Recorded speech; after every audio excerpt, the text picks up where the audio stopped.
toutes, je vous propose cette petite vidéo aujourd'hui parce que je vois que vous êtes nombreuses en ce moment à galérer sur les épaisseurs, particulièrement parce que vous êtes nombreuses à coudre des masques et que ce type de masque, donc masque à plis, n'est pas forcément évident à coudre pour des personnes qui débutent puisque il y a quand même pas mal d'épaisseurs et c'est quelquefois difficile de passer les épaisseurs, notamment quand on doit faire la surpiqûre.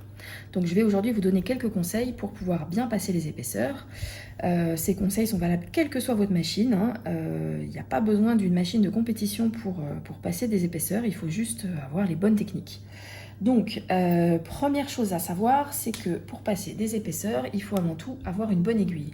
Une bonne aiguille, c'est quoi? C'est une aiguille qui est adaptée à notre tissu. Donc là, je couds un coton fin, donc je choisis une aiguille pour coton fin, c'est-à-dire ici une aiguille 75. Ça pourrait être une aiguille 80 voire 90 si j'avais un coton un peu plus épais, mais pas plus. C'est-à-dire qu'on oublie les aiguilles cuir, les aiguilles jean, qui, comme leur nom l'indique, sont des aiguilles pour coudre le cuir ou le jean. Donc ce sont des aiguilles très grosses qui vont avoir du mal en fait à passer au travers de la fibre de coton et à écarter la fibre de coton. Donc quand on a un coton fin avec un tissage serré, il vaut mieux une aiguille assez fine, même si on a des épaisseurs. Donc là l'aiguille 75 c'est parfait.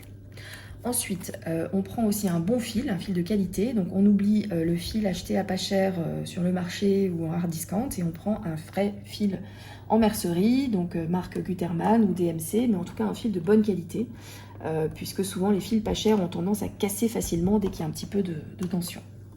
Donc là, je vais me rapprocher un peu pour que vous voyez mieux. Je vais vous montrer ce qui se passe. Donc si je veux faire une surpiqûre au bord de mon masque, donc là je commence ma couture ici tout au bord.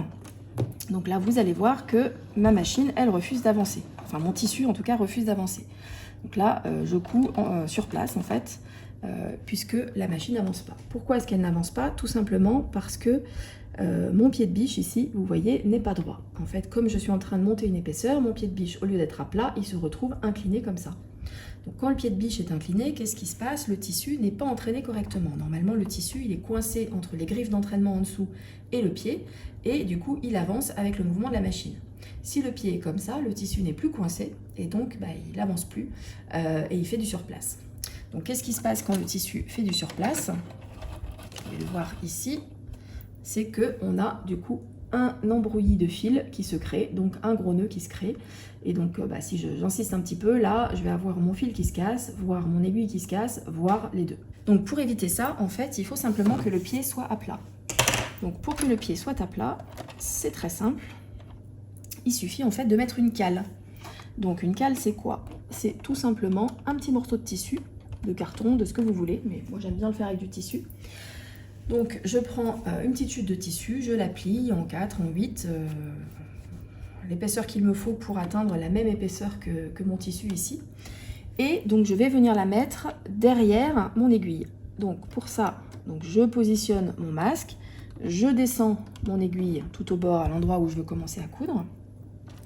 Je soulève mon pied de biche et je viens mettre ma cale en tissu derrière l'aiguille, collé contre mon masque ici, et je redescends le pied de biche.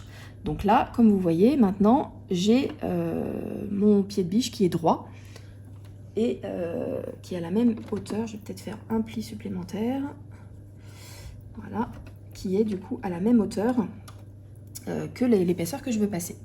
Et donc là, je vais commencer à coudre comme tout à l'heure. Et donc là, vous voyez que sans aucun problème, mon tissu avance. Voilà, c'est magique.